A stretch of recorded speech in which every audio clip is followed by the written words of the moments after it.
Good afternoon, everyone. To be here as a speaker, I'm not trying to feign modesty, but I believe that I'm still at a very incubating stage in my career. It's just the beginning. But having said that, most of you must have heard of the phrase tip of the iceberg. It is usually described in a situation where what's visible on the surface is only a small portion of what really goes underneath. It is in fact estimated that only 10% of the iceberg is visible and the rest 90% is hidden below. On that note, I'd like to give a little introduction about myself. I'm Prakshiti Pawani, born and raised in the national capital of our beautiful country. Blessed to be born in a family of lawyers. My grandfather was one of the topmost lawyers of the country, and he was also a Padma Bhushan awardee and a doctorate. Parents are also lawyers. My father is a practicing lawyer in the Delhi High Court, and my mother is a senior advocate in the Supreme Court. My brother is also a practicing lawyer in all other courts of India. Now, I did my schooling from Lotus Valley International, Noida, till 10th grade. And I wasn't academically too good or so my dear parents decided to pack me off into a faraway land where my mischief was monitored. They sent me to a girls' boarding school in Dehradun. But now when I look back, it gave me a sense of individuality and responsibility.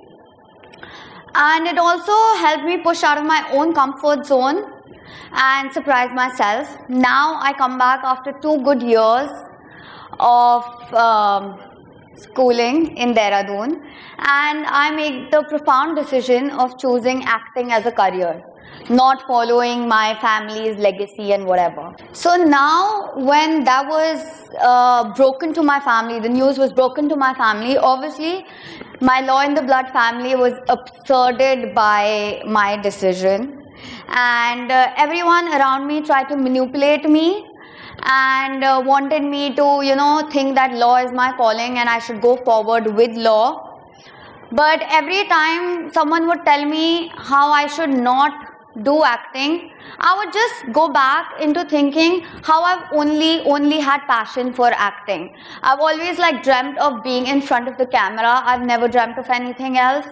Every time I would see my favorite characters in movies, I would just be so in awe of them, and I would just be mesmerized, taken by it completely. So every time people told me that my calling should be law, I read this book, and there was this one line which kind of stuck with me. And it said that on your way to your calling, you will have a lot of people trying to tell you and convince you to not do what you want. And you should just ignore them, because that's what I did. And now when I choose to take the uncharted road into an unknown territory with a damning act of non-conformity, I finally wanted to hone my skills and act upon the dream that I've always seen. So my dear mother threw her hands up in the air, and it was only my father who reinforced a little faith in my ambition and told me that if this is what you want to do, you go ahead and I'll back you up. And he really did stand by me. So now I knew that I had to start from the scratch and work my way up. I didn't know how will I do acting. I didn't know anything. I just knew that I want to do acting and be in front of a camera. So now I invest all my time and energy into learning the craft at the very prestigious Whistling Woods International, which is founded by the legendary filmmaker Mr. Subhash Ghai. And now my story starts when I moved to Mumbai, the heart of Indian cinema. After getting enrolled in college, the whole experience, like everyone here knows that college was fun, interesting. But for me, it was really intriguing to learn how the art of acting, what it really was, and how a character is developed, and how do you get in a character, how do you get out of the skin of the character. The whole process was just very intriguing. So now 3 months into joining college, I was adapting to the new city. Tragedy struck in my personal life. Both my grandparents, whom I was extremely close to, passed away in a difference of 25 days. And that obviously broke us as a family, but that personally for me was like losing a sense of myself, losing a part of myself, because to me my grandparents were an unconditional support system, a river of unconditional love that's just flowing. So you took that away from me. I went into acute anxiety. I became anorexic. I stopped focusing on myself. But somewhere down the line, I knew that I have to come out of it.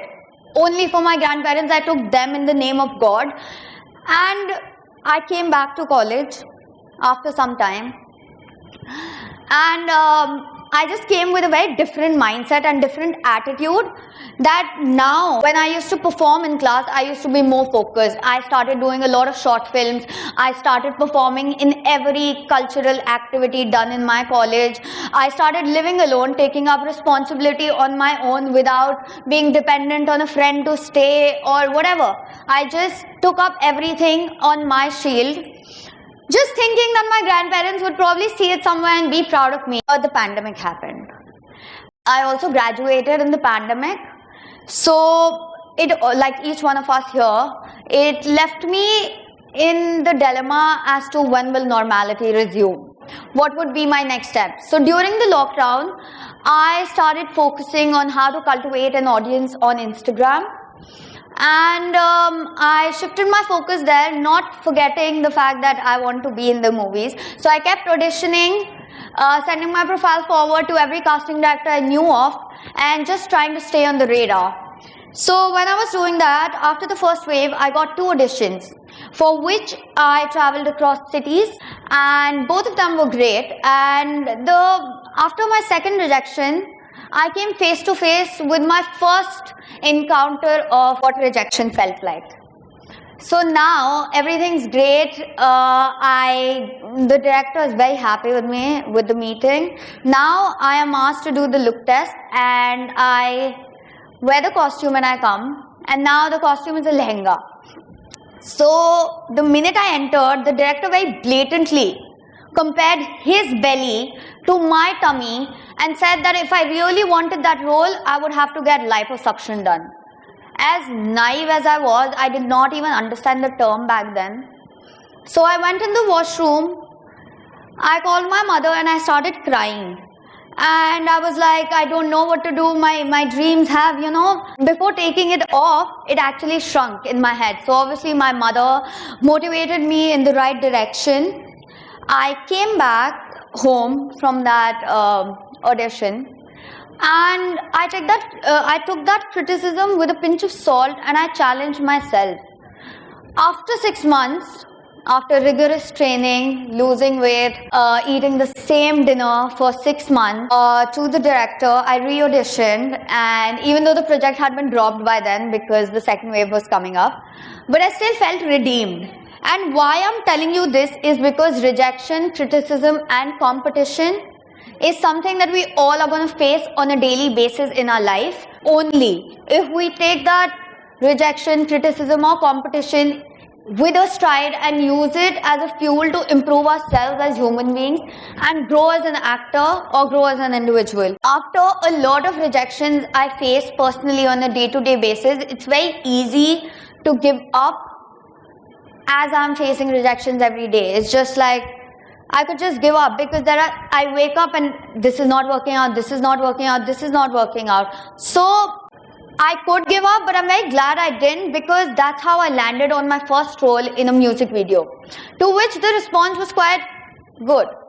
And now I continue to work hard. I kept working hard, staying on the radar, kept nagging every casting director, did personal growth, and that's when I landed on 2 more music videos.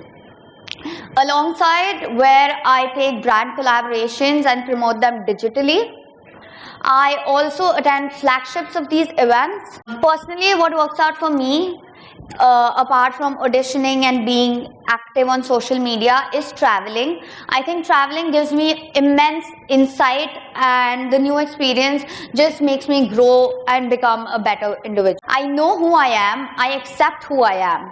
Now, in my opinion, acceptance is the beauty of life. And if you say these words again and again to yourself, I don't think there's anything that can bring you down. And having said that, I'm also a firm believer of baby steps. So every day, if we wake up with just the belief of reinforcing ourselves that I am my own competition and my most competitive self is my yester self, I think we all can make a conscious decision to be better than what we were yesterday. Also, the thing is, baby steps is a byproduct of consistency. That's also something I believe in. So on days that you don't feel like getting out of bed, like I don't want to go for that audition, I don't want to go for that shoot, I just want to sulk in bed, eat ice cream. It's only on those days that I have to kind of push myself forward. If I don't take that baby step, how will I improve myself? And when I do take that baby step, I realize that it's a byproduct of consistency. And consistency, I think, my friends, is the answer to everything. Why I'm saying this is because, like I mentioned earlier, I have my days where I don't want to be better, I don't want to get out, I don't want to face people. It's only in those moments that I must keep going for myself, and I must pat my back, because consistency is harder when no one is clapping for you. No one. And there will be days that there will be no one clapping for you, even though you're consistent and probably good at what you're doing. It's only in those moments that you must be there for yourself and clap for yourself. Change the narrative of taking validation from the outside but seek within. And once we do that, we become the main character of our story. We become our biggest fan. And I personally believe that the journey for all of us, including myself, has just begun. And we all are at a starting point to scale up to a mountain of dreams and hopes to climb. And I only wish that each one of you here can climb your own mountain. Now, before saying my final goodbye, I would just like to remind all you wonderful people out there that this is just the tip of the iceberg. There is hard work, dedication, persistence that lies underneath success, which brings us to the theme of our topic, that is underneath the iceberg. So thank you so much for having me.